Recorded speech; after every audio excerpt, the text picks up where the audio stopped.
오늘 우리에게 주시는 말씀은 사도행전 27장 1절부터 22절까지 말씀입니다. 사도행전 27장 1절부터 22절까지 말씀입니다. 우리가 배를 타고 이달리아에 가기로 작정된 바울과 다른 죄수 몇 사람을 아구스도대의 백부장 율리오란 사람에게 맡기니 아시아 해변 각처로 가려 하는 아들아 모데베 우리가 하늘세 마게도냐의 데살로니가 사람 아리스다고도 함께하니라. 이튿날 시돈에 되니 율리오가 바울을 친절히 대하여 친구들에게 가서 대접받기를 허락하더니 또 거기서 우리가 떠나가다가 마바락을 피하여 북으로 해안을 의지하고 항해하여 길리기아와 밤빌리아 바다를 건너 루기아의 무라시에 이르러 거기서 백부장이 이달리아로 가려 하는 알렉산드리아 배를 만나 우리를 오르게 하니 배가 더디가 여러 날 만에 간신히 니도 맞은편에 이르러 풍세가 더 허락하지 아니하므로 살모네 앞에 지나 그레데 해안을 바람막이로 항해하여 간신히 그 연안을 지나 미양이라는 곳에 이르니 라세아시에서 가깝더라. 여러 날이 걸려 금식하는 절기가 이미 지났으므로 항해하기가 위태한지라 바울이 그들을 권하여 말하되 여러분이여 내가 보니 이번 항해가 하물과 배만 아니라 우리 생명에도 타격과 많은 손해를 끼치리라 하되 배부장이 선장과 선조의 말을 바울의 말보다 더 믿더라.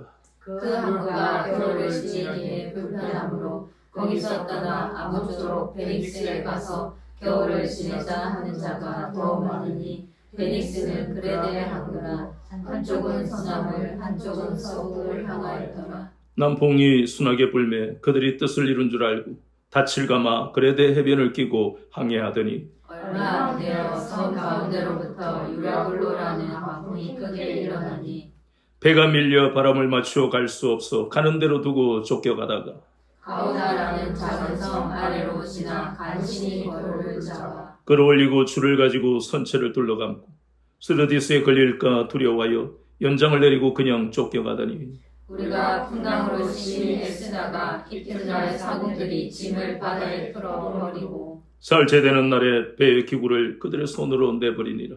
여러 날 동안 해도 별도 보이지 아니하고 큰 풍랑이 그대로 있음에 구원의 여망마저 없어졌더라. 여러 사람이 오래 먹지 못하였으며 바울이 가운데 서서 말하되 여러분이여 내 말을 듣고 그레데에서 떠나지 아니하여 이 타격과 손상을 면하였더라면 좋을 뻔하였느니라. 내가 너희를 권하노니 이제는 안심하라. 너희 중 아무도 생명에는 아무런 손상이 없겠고 오직 내 뿐이니라. 아멘. 오늘은 사도행전 27장 1절부터 22절 본문을 통해 너를 이방의 빛으로 삼아 하는 제목으로 26번째 시간 같이 은혜를 받겠습니다. 지난 시간에 우리가 보았던 내용 속에 참 우리의 마음에 깊이 남는 그 말씀이 바로 지난 시간에 29절 하반절에 나오는 말씀 아닙니까? 이 바울은 다른 사람 보기에는 어떠한지 몰라도 자신은 하나님이 인도하시는 그 삶이 가장 복된 삶을 알기 때문에 그래서 그러한 말을 합니다. 29절 하반절에 보니까 그 모인 사람들에게 당신들도 다 이렇게 결박된 것 외에는 나와 같이 되기를 하나님께 원하나이다. 그 사람들은 얼마나 화려하고 대단한 권력을 가지고 있습니까? 아그리빠 왕은 그 선대로부터 대단한 명문 가문이고 로얄 패밀리 거기다가 이 로마 총독은 이 이스라엘을 유다를 다스리는 그 왕이고 왕 위에 있는 사람이고 천부장은 부하를 1000명 가까이 데리고 있는 권력을 가진 자들. 그런데 이 죄수가 하는 말이 귀에 들어가겠느냐 하는 겁니다. 그러나 성경은 끊임없이 우리에게 말씀하는 것은 먼저 구원받은 사람의 책임은 듣든지 아니 듣든지 복음의 씨를 뿌리고 복음의 물을 줘라고 성경은 말씀하고 그게 명령입니다. 하나님의 명령입니다. 우리끼리 하는 말로 우리가 밥 먹고 살려면 이 명령을 쫓아가야 됩니다. 하나님이 우리에게 밥을 주시잖아요. 생명을 주신 그분이 우리의 모든 것을 필요를 채우시는데 그 명령에 불순종하면 우리의 삶에 기쁨이 있을 수가 없잖아요. 바울은 이 비밀을 알고 많은 복음 전도자들 그리고 이 땅의 그리스도인들은 그 하나님의 비밀을 알기 때문에 순종하며 살아가잖아요. 그리스도인들이 왜 세상 사람들과 다르게 살아갈 수 있느냐? 그것은 천국의 비밀을 알기 때문에 그렇습니다. 그래서 결박된 것 외에는 나와 같이 되기를 원한다. 안타까운 것은 베스도가 네가 적은 말로 나로 그리스도인이 되게 하는 거구나. 또 우리 흔히 하는 말로 나를 예수쟁이로 만들려고 하구나. 이 말이잖아요. 참 어리석잖아요. 베스도가 어떻게 됐다고요? 몇 년 후에 급사 갑자기 죽어버렸습니다. 얼마나 불쌍한 인생입니까? 그러나 바울은 자신이 예루살렘에서 혹은 이곳에서 해야 할 일을 다 한 영이 그 다음에 자신이 그렇게 소원하는 로마를 향해서 이제 가는 거예요. 그것이 바로 앞에서부터 소원이 되었던 사도행전 그 말씀에 보면요. 사도행전 19장 21절에 보니까 내가 거기 갔다가 후에 로마도 보아야 하리라 하고 이것이 사도행전 19장 21절에 나오는 이것이 바울의 소원이었다는 겁니다. 근데 이 소원만 자기 소원만 가지고 살 수 있습니까? 하나님이 허락 안 하시면 못하는 거예요. 그런데 또 사도행전 앞에 23장 11절에 보면 23장 11절 그날 밤에 주께서 바울 곁에 서서 이르시되 담대하라 내가 예루살렘에서 나의 일을 증언한 것 같이 로마에서도 증언하여야 할 것이니라. 아멘. 이것은 정확하게 하나님 뜻에 부합하는 일이었습니다. 자, 그렇다면 이것이 우리의 인생의 갈림길이 될 수도 있는 중요한 말씀이에요. 사도행전 19장 21절에 나오는 것은 바울의 생각이었습니다. 그런데 사도행전 23장 11절에는 하나님의 뜻이었어요. 바울의 생각이 하나님의 생각과 뜻과 부합하지요? 그러면 이 일은 100% 이루어집니다. 이것이 우리 인생의 갈림길을 가져올 수 있습니다. 내가 아무리 예수를 믿고 교회 다닌다 할지라도 내 뜻과 내 의지만 고집하고 하나님의 뜻과 부합하지 않으면 그 인생은 방황할 수밖에 없다는 겁니다. 내가 아무리 기도를 많이 하고 응답을 받는 사람이라 할지라도 하나님의 뜻에 부합하지 않으면 실수하고 또 돌아서 갈 수 있다는 겁니다. 그런데 바울은 항상 기도하는 사람이지만 성령님의 음성을 듣는 사람이지만 이렇게 정확하게 하나님의 뜻에 부합하는 자신의 소원을 발견하고 그러니까 죄수의 신분으로 간다 할지라도 거리낌이 없는 거예요. 하나님의 뜻이라는 걸 분명하게 들었으니까. 지금 로마로 가는 그 배편에 그는 우리가 알다시피 죄수입니다. 죄수의 신분이에요. 그런데 앞에서 우리가 많이 보았던 그 앞에서 사도행전 23장에도 사도행전 23장에 보면 그게 29절에 첫 번째 무죄 판결이 나오고 그리고 25절에도 두 번째 무죄 판결이 나오고 그리고 지난 시간에 보았던 26장 32절에도 세 번째 무죄 판결이 나왔습니다. 여러분 생각해 보세요. 세상에 억울한 일을 만나면 사람들은 1심에서 유죄면 2심까지 갑니다. 항소를 합니다. 그리고 항소해도 안 되면 대법원까지 갑니다. 돈이 얼마가 들든 억울한 사람은 갑니다. 3심 제도입니다. 우리나라는. 그런데 우리나라에서 하는 이 법원에서 3심 제도를 지금 이 바울은 1심부터 3심까지 항상 무죄였다는 겁니다. 이것은 뭘 말합니까? 죄인이 될 수가 없는 사람이에요. 죄인이 되어서는 안 되는 사람입니다. 그런데 그는 하나님의 뜻이 이렇게 죄수의 신분으로 가는 것이라면 받아들여야 되겠다. 신앙생활에서 가장 어려운 것이 순종인데 그러나 우리는 바울을 보면서 하나님의 뜻을 정확하게 알았다면 이것은 이유가 필요 없습니다. 순종하기는 어렵지만 뜻을 알게 되면 무조건 순종해야 됩니다. 무조건입니다. 절대적입니다. 왜냐하면 거기에 살 길이 있기 때문입니다. 그래서 바울은 하나님의 뜻을 알았기 때문에 죄수로 가더라도 무죄 판결을 3번이나 받은 것은 자신에게 아무 의미가 없는 거예요. 그런데 우리는 그런 생각을 할 수 있잖아요. 우리는 여기서 비밀을 깨닫고 싶어서 우리는 그 의문을 가지잖아요. 3번이나 무죄 판결을 받았다면 로마 시민권을 가진 이 바울이 가이사에게 항소권을 가져서 상소를 했어요. 그 상소를 취소할 수 있잖아요. 안 했지요?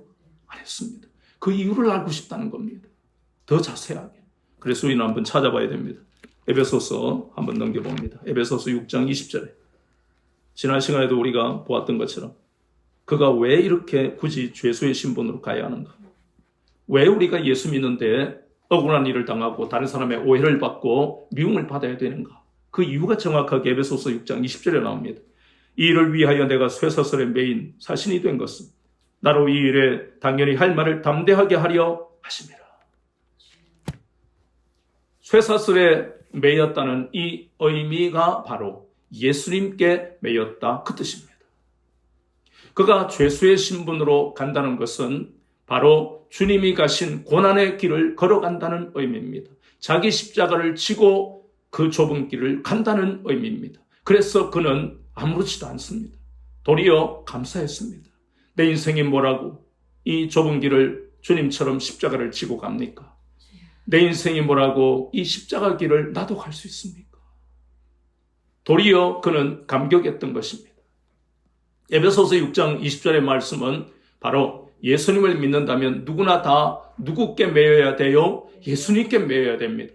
과거에 우리는 누구에게 매였죠? 마귀에게 매였습니다. 죄에 매여서 살았다는 겁니다. 그것을 항상 우리는 잊지 말아야 됩니다. 죄에 매여서 살아가던 그 쇠사슬에, 죄의 쇠사슬은 끊을 수가 없어요. 다이너마이트를 터뜨려도 발에 우리 인생에 매인 그것을 끊을 수가 없습니다. 세상 것은 끊을 수 있어요.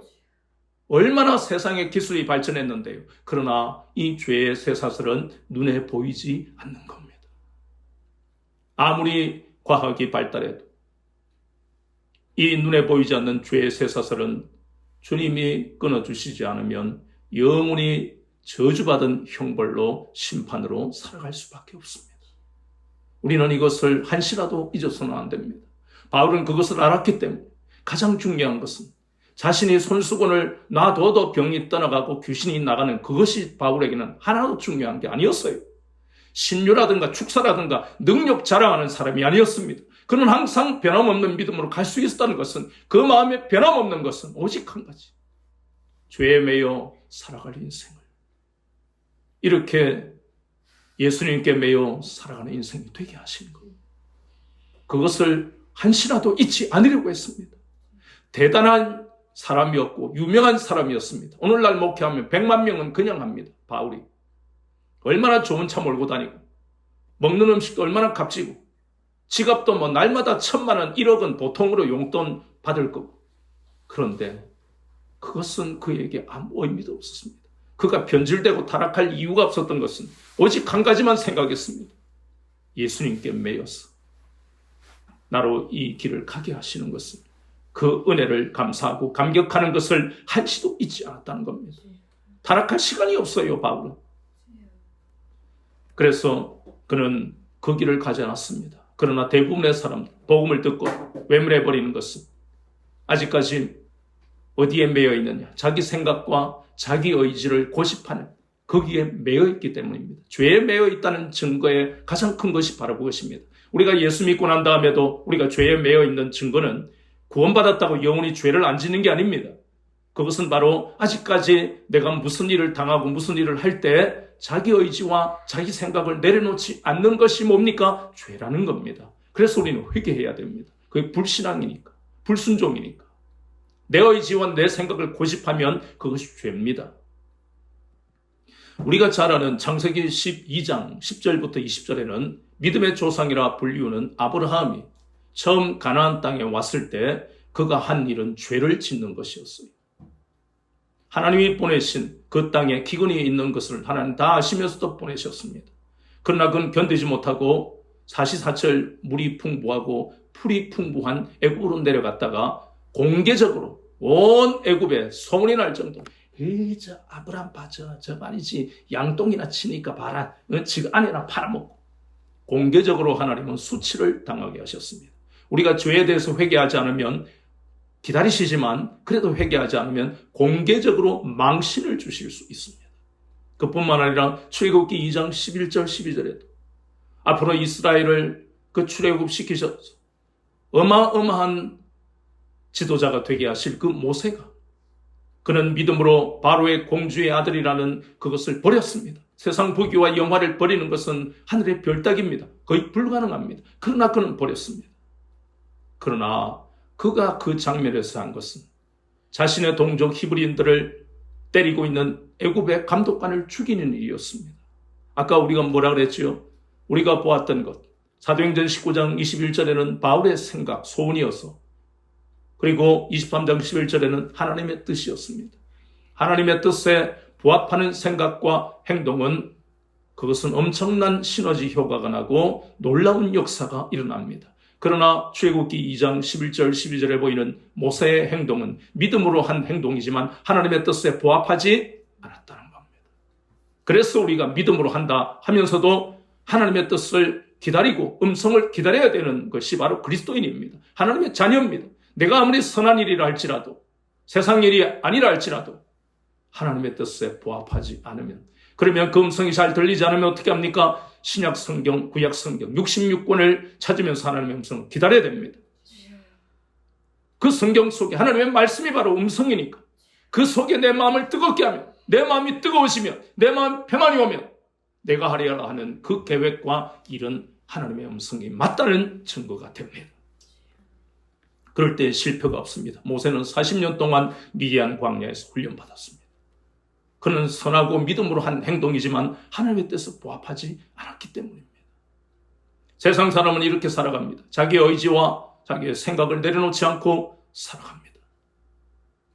그 모든 것의 결과는 항상 실패와 재앙이 그 앞에 있게 되어 있습니다.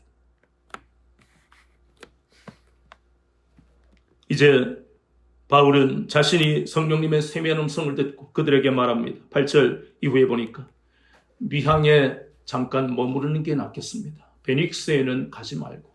사실 미항에서 베닉스라는 항구까지는 하루길이면 충분합니다. 배로 하루길이면 이 배에서 잔뼈가 굵은 선장, 선주, 선원들은 아무것도 아닙니다. 누워서 그냥 이거는 진짜 그냥 누워서 떡 먹기. 그런데 바울은 안 됩니다.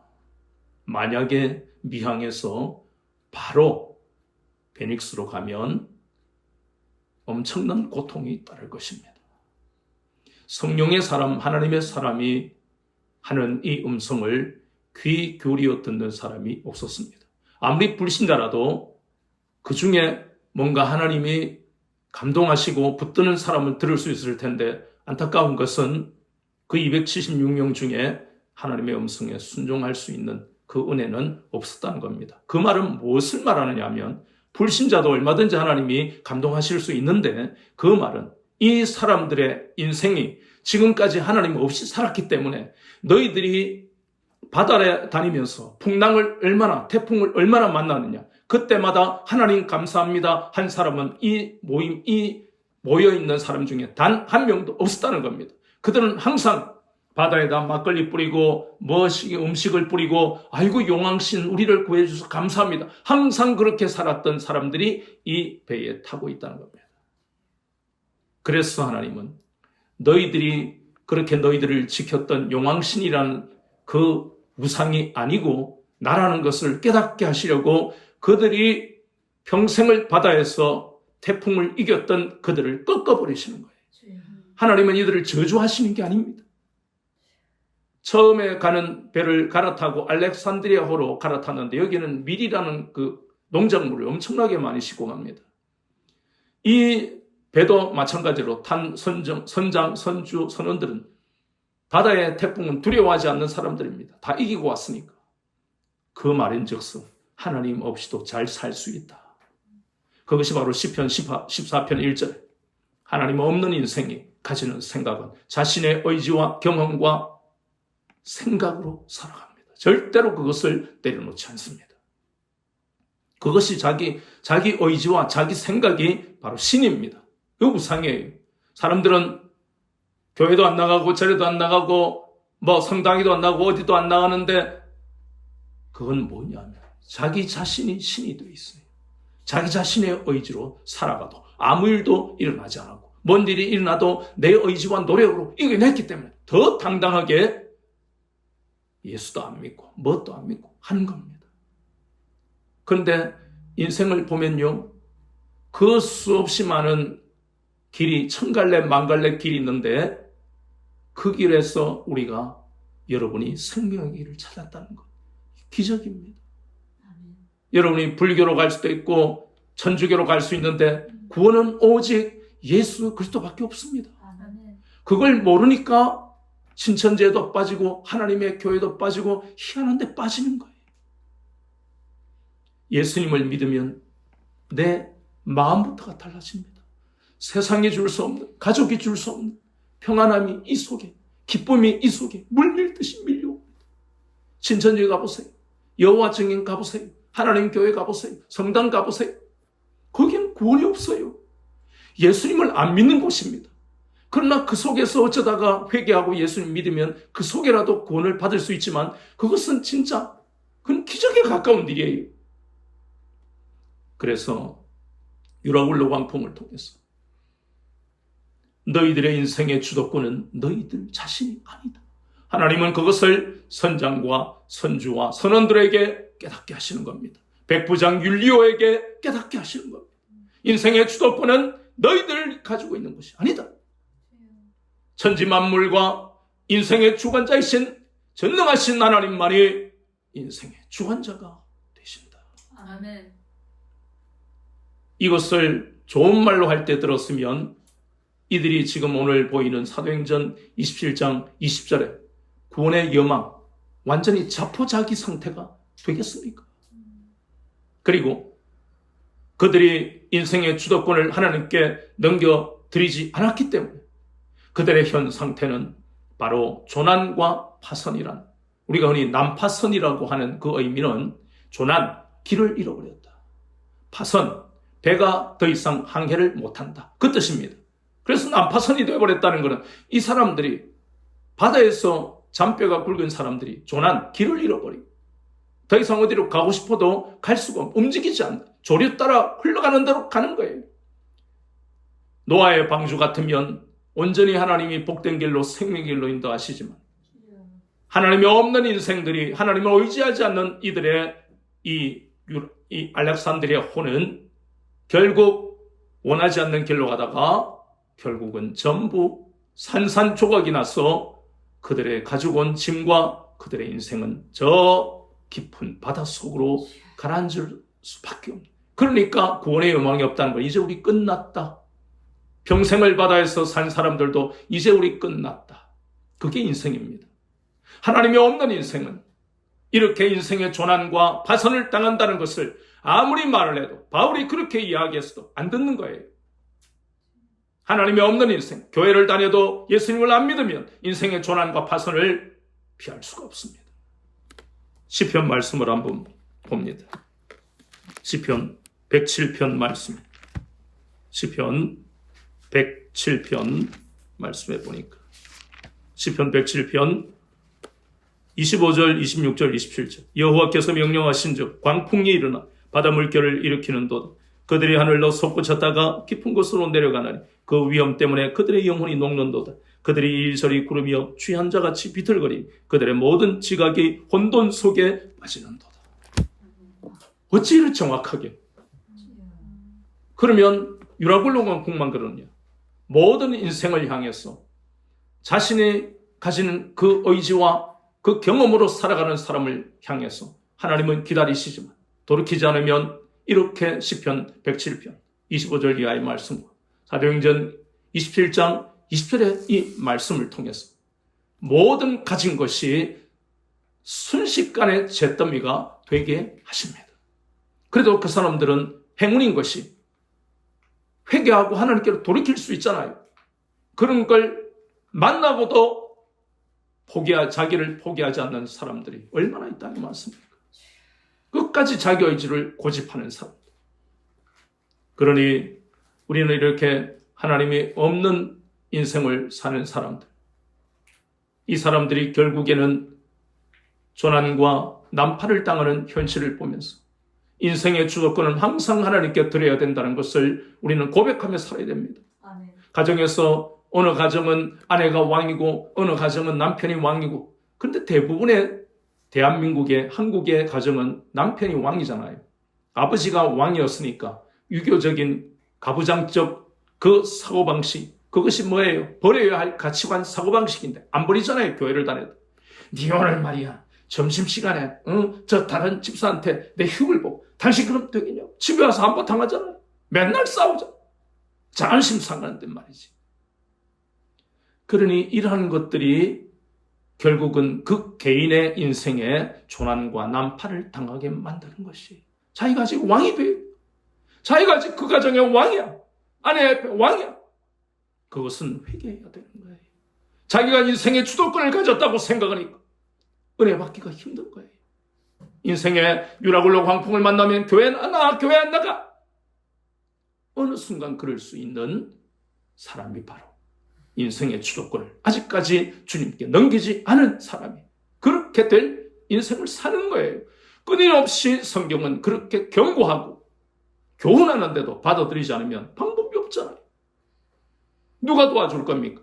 권력이요. 시편 146편의 말씀에는 호흡이 끊어지면 흙으로 돌아갈 인생을 의지하지 말라고 성경은 분명히 말씀합니다. 남편이든 아내든 자식이든 각자의 개인 신앙입니다. 자신이 돌이키지 않으면 아내도 남편도 서로를 도와줄 수가 없습니다. 이것은 성경이 끊임없이 말씀하신 인생의 주도권은 하나님만 가지고 계신 것을 인정하지 않으면 지금 옳지 인생을 살다가 70에 80에 인생의 조난과 파선이 올지 분명히 오게 되어 있다는 겁니다.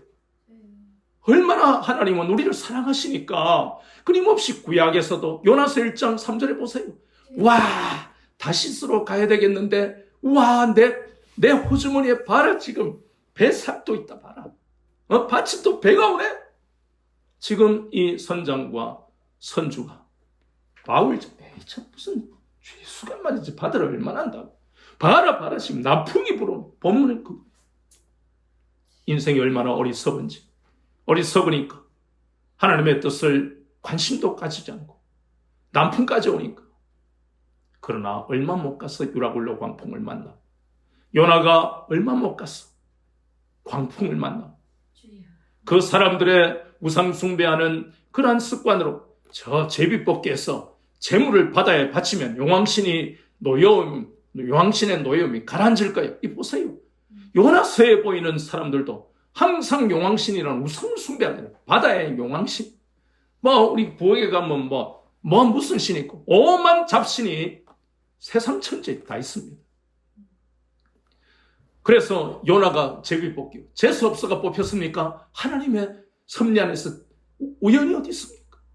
그래서 그건 깨닫는 거예요. 아, 그렇구나. 하나님의 뜻에 부합하지 않는 일을 하니까 하나님이 나에게 고통을 주시구나. 요나는 그걸 깨닫는 거예요. 던져라. 바다에 던져라. 그런 일을 당해서는 안 되는 겁니다. 이게 교훈이 돼야 돼요.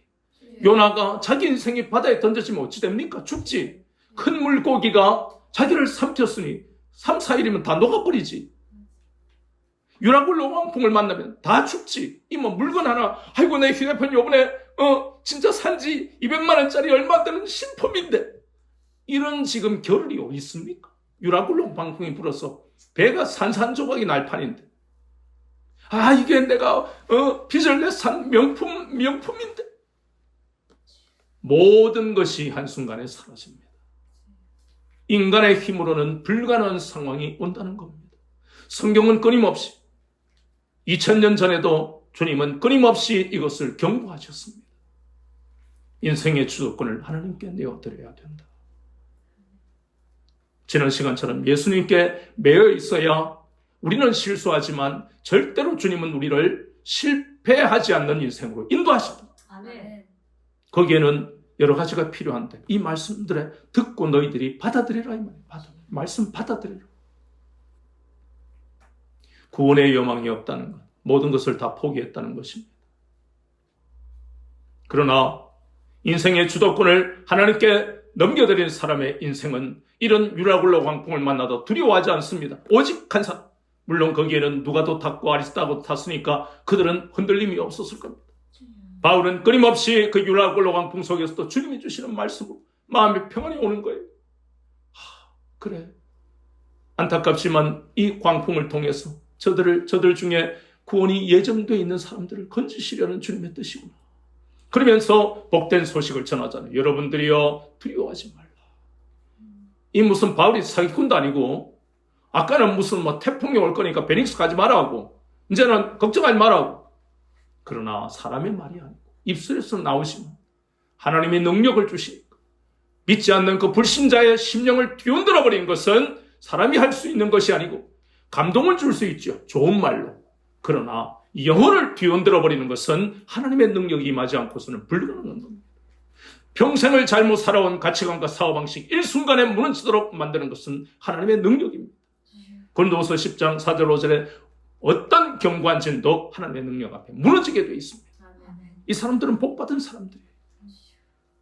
인생의 주도권을 내어드린 바울 같은 구원받은 우리들은 예수 그리스도 안에서 예수 그리스도만을 참 소망으로 삼고 살아가는 것이 가장 가치 있는 삶임을 고백하는 사람들입니다.